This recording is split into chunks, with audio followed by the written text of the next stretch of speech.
Important topic है excretion of drug. ये भी मोस्ट इम्पॉर्टेंट है, पूछता है। तो इसको स्टार्ट करते हैं। एक्सक्रीशन मीन्स क्या होता है कि अपने बॉडी से किसी भी सब्सटेंस को, किसी भी प्रोडक्ट को, उसको रिमूव करवा देना, इसी को बोलते हैं excretion of the drug.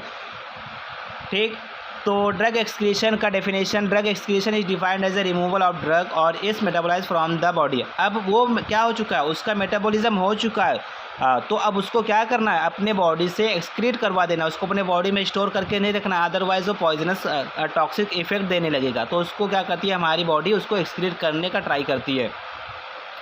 Excretion of drug decreases duration of action and toxicity. Drug may be excreted in an inactive form में और inactive, मतलब एक्टिव और इनएक्टिव दोनों फॉर्म में वो एक्सक्रीट कर सकती है। देखो, अगर जितना जल्दी क्या होगा ड्रग एक्सक्रीशन होगा, उतने क्या होगा, उसका ड्यूरेशन ऑफ एक्शन कम रहेगा। अगर अपने बॉडी से एक्सक्रीट हो गया, 2 घंटे के अंदर रिमूव हो गया, तो उसका ड्यूरेशन ऑफ एक्शन क्या हो जाएगा, कम हो जाएगा। अब इसके फैक्टर की बात करते हैं। Following are the various route through which drug are eliminated. बहुत सारे रूट हैं जिसकी वजह से क्या होता है, ड्रग एलिमिनेट कर जाता है। इसमें kidney, lungs, faeces, bile, skin, saliva और मिल्क। इसका एक कोड मुझे याद आता है, ये कोड तो इसका कोड ये बनेगा, कितने लोग फेसबुक पर SMS करते हैं, ठीक है, तो ऐसा कोड बनेगा। तो ये कोड आपको याद रखना है। कोड याद रखने की वजह से क्या होगा, इससे आपको इजी हो जाएगा। अब किडनी की बात करते हैं, तो किडनी क्या होता है, किडनी में हमने पढ़ चुका है, बहुत स्टार्टिंग से हम पढ़ते हैं कि उसमें 3 फेजेस होते हैं। Number 1 glomerular filtration, number 2 passive tubular reabsorption है, थर्ड क्या होता है, एक्टिव सिक्रीशन। तो इन तीनों की वजह से क्या होता है, ड्रग का एलिमिनेशन होता है, एक्सक्रीशन होता है। उसमें भी ग्लोमेरुलर फिल्ट्रेशन के केस में क्या दिया, most of the drug are eliminated by this route. It depends, number 1 glomerular filtration rate and concentration of the free drug in plasma. तो ग्लोमेरुलर फिल्ट्रेशन के केस में क्या होगा, जितने ज़्यादा फिल्ट्रेशन होगा ये उस पर डिपेंड करता है कि उतने ज़्यादा क्या होगा, ड्रग बाहर जाएगा। और इससे पहले वाले टॉपिक में दो लेक्चर पहले बता चुका हूँ कि उसमें क्या बताया था, कुछ ड्रग प्रोटीन के साथ में जाकर के बाइंड कर रहे थे, PD, ठीक है, वहाँ पे तो P और D लिखा हुआ था, तो वो फ्री नहीं थे। और कुछ ड्रग फ्री वाले थे जो इजीली सेल मेम्ब्रेन को क्रॉस कर ले जा रहे थे। तो क्या होता है, जो फ्री ड्रग होते हैं वो क्या होते हैं, इजीली फिल्टर हो जाते हैं। इस तरीके से ये ग्लोमेरुलर फिल्ट्रेशन हो गया। पैसिव ट्यूबुलर रीअब्जॉर्प्शन में क्या दिखा है कि इसमें कॉन्सेंट्रेशन पे और लिपिड सॉल्युबिलिटी और pH, इन तीनों पे डिपेंड करता है। जो एसिडिक ड्रग होंगे, acidic drug get ionize in alkaline urine and are easily, जो एसिडिक ड्रग होते हैं वो इजीली एक्सक्रीट हो जाते हैं अगर हमारे यूरिन एल्कलाइन है। वही अगर बेसिक ड्रग की बात करेंगे तो बेसिक ड्रग के लिए क्या होना चाहिए, वो आयोनाइज हो जाएंगे एसिडिक यूरिन में और इजीली एलिमिनेट हो जाएंगे। तो वो डिपेंड करता है एसिडिक ड्रग और बेसिक ड्रग, ये डिपेंड करता है यूरिन के कॉन्सेंट्रेशन पे। यूरिन एसिडिक है, बेसिक है, उसके बेस पे ये क्या होते हैं, इजीली एलिमिनेट कर जाते हैं।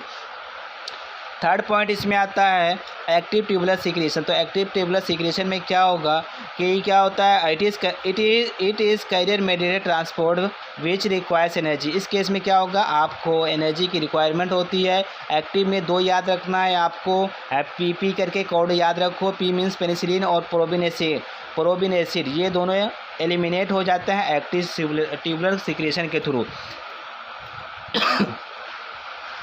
देन सेकंड पॉइंट आता है लंग्स। लंग्स में क्या होता है, जितने भी वोलेटाइल गैसेस के फॉर्म में ड्रग रहती हैं वो हमारे लंग्स के थ्रू क्या होती हैं, वो एलिमिनेट होती है। जैसे जनरल एनेस्थेटिक के केस में, जनरल एनेस्थेसिया में क्या होता है, ईथर और हैलोथेन, ये भी इसी के थ्रू, लंग्स के थ्रू क्या होती है, एलिमिनेट हो जाते हैं, क्योंकि ये वोलेटाइल नेचर की होती हैं, गैस के फॉर्म में होती है। तो गैस ऑलवेज क्या होता है, अपवर्ड डायरेक्शन में फ्लो होता है। तो लंग्स भी हमारा अपर साइड में है, हमारी बॉडी के अपर साइड में है, इस वजह से क्या होगा, ये एलिमिनेट होगी थ्रू लंग्स के थ्रू। कुछ ड्रग ऐसे होते हैं जिससे सेना और कास्कारा, ये परगेटिव होती हैं। परगेटिव क्या होती हैं कि जो हमारे क्या होती हैं, डिफिकेशन को इजी करती है, मतलब वॉशरूम को इजी करती हैं। तो वो फीसेस के थ्रू, हमारे फीसेस के थ्रू उनका रिमूवल हो जाता है अपने बॉडी से। थर्ड पॉइंट उसमें फोर्थ पॉइंट दिया है बाइल। तो कुछ ड्रग ऐसे होते हैं जैसे टेट्रासाइक्लिन और एरिथ्रोमाइसिन क्या होते हैं, ये बाइल के थ्रू क्या होते हैं इंटेस्टाइन में जाते हैं और वहाँ से क्या होते हैं ये अगेन क्या होता है ये लीवर के पास में जाते हैं। लीवर क्या करता है फिर उसको अगेन दोबारा क्या करता है इंटेस्टाइन में। तो इसको क्या इस साइकिल को बोल देते हैं एंटेरोहेपेटिक साइकिल। और एंटेरोहेपेटिक साइकिल के थ्रू क्या होता है मतलब लीवर के थ्रू ड्रग का हमारा एलिमिनेशन हो जाता है। उसके बाद में स्किन में के केस में क्या होगा, कुछ मेटल होते हैं और मरकरी, जैसे इसमें दिया हुआ एग्जाम्पल में आर्सेनिक और मरकरी, ये क्या होते हैं एक्सक्रीट हो जाता है थ्रू स्किन। सलाइवा की बात करेंगे तो सलाइवा में आयोडाइड होता है और लिथियम, ये सब क्या होते हैं सलाइवा के थ्रू एक्सक्रीट हो जाते हैं। नेक्स्ट क्या होता है मिल्क के थ्रू भी पेनिसिलिन और एरिथ्रोमाइसिन एक्सक्रीट हो जाते हैं। कुछ ड्रग और भी दिया जैसे एमियोडोरोन और फिनोथाइजीन भी टॉक्सिक होते हैं। ब्रेस्ट फीडिंग जो इन्फेंट होते हैं, जो बच्चे होते हैं, उनके केस में ये क्या होता है टॉक्सिसिटी प्रोड्यूस कर सकता है। इस वजह से क्या हो सकता है they should not be administered to lactating women या मदर। जो मदर होती हैं अगर वो बच्चे को फीडिंग करा रहे हैं, ब्रेस्ट फीडिंग करा रही हैं, तो उनको चाहिए कि वो ये सब ड्रग ना यूज़ करें और अगर यूज़ करें तो ब्रेस्ट फीडिंग को भी अवॉइड करना चाहिए। मतलब उतने टाइम के लिए उनको अलग से कुछ न्यूट्रिशन प्रोवाइड करके रखना चाहिए। इसके बाद में फार्मेकोकाइनेटिक पैरामीटर जिसमें प्लाज्मा हाफ लाइफ आता है, जिसमें इसको टी हाफ से लिखते हैं। तो देखो ये वो टाइम होता है, it is a time taken for the plasma concentration of the drug to reduce to half of its value. मतलब इस केस में क्या होगा कि ड्रग क्या होगा कि अपने स्टार्टिंग पॉइंट का वो हाफ हो जाएगा, तो उसी को बोलते हैं हाफ लाइफ। मतलब अगर अभी कोई 100 ग्राम है, मतलब 100 mg का कोई भी है मिलीग्राम है, तो अगले 1 घंटे के अंदर वो 50 mg हो जाएगा। फिर अगले 1 घंटे में वो क्या होगा 25 mg हो जाएगा। फिर अगले 1 घंटे में वो 12.5 mg हो जाएगा। इस तरीके से वो हाफ लाइफ चलने लगता है। ठीक है, उसके बाद में क्लियरेंस आता है। तो क्लियरेंस क्या होता है कि it is the volume of the plasma from which the drug is remove in unit time. Clearance में ये होता है कि कितने टाइम में अपना प्लाज्मा या अपना ब्लड क्या होता है क्लियर हो जाता है, उसमें कोई भी ड्रग का अमाउंट नहीं बचता, तो उसको क्लियरेंस बोल देते हैं। क्लियरेंस का फॉर्मूला दिया rate of elimination upon plasma concentration. First order kinetic में क्या होता है, फर्स्ट ऑर्डर काइनेटिक में भी अभी जो है जैसे मैंने हाफ लाइफ बताया, तो हाफ लाइफ में जो एग्जांपल देता है वही एग्जांपल यहाँ पे भी दिया हुआ है। जैसे 100 mg का है तो इसको फर्स्ट ऑर्डर बोलते हैं। फर्स्ट ऑर्डर में यह है कि एक डेफिनेट टाइम में उसका अमाउंट हाफ होता जाएगा। जैसे 1 घंटे में 50, फिर उसके 1 घंटे में 25, उसके 1 घंटे में 12.5, ऐसा सो ऑन कंटिन्यू इनफाइनाइट तक का चला जाएगा, उसका कोई लिमिट नहीं रहेगा।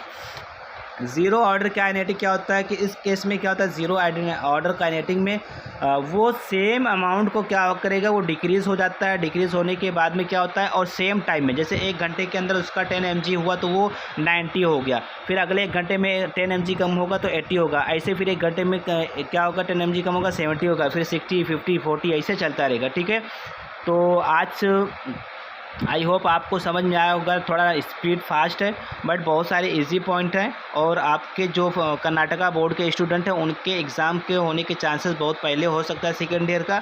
ठीक है, इसीलिए मैं ट्राई कर रहा हूँ थोड़ा फास्ट चलने का। तो आई होप आपको समझ में आया होगा। नहीं समझ में आता तो आप कमेंट में भी लिखो और अपने दोस्तों में शेयर करो, सब्सक्राइब करना ना भूलें। Thank you for watching.